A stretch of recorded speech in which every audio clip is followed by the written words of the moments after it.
I don't understand. I'm feeling so bad now. When I know it was my dear. I could've just denied him doing love.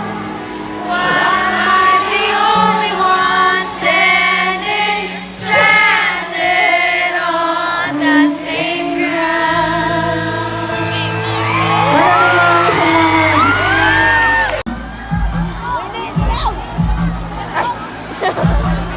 Mga preso. So alam niyo, katulad niya, sobrang fan din ako ng OPM. Ito yung mga pinapakita ko nung high school ako. Nagkaroon ako ng chance na maimbitahan sa concert Global North. Rico Blanco. Ano ba siya? Para ba kay Rico? Oliver Maya? At ito yung ginawa namin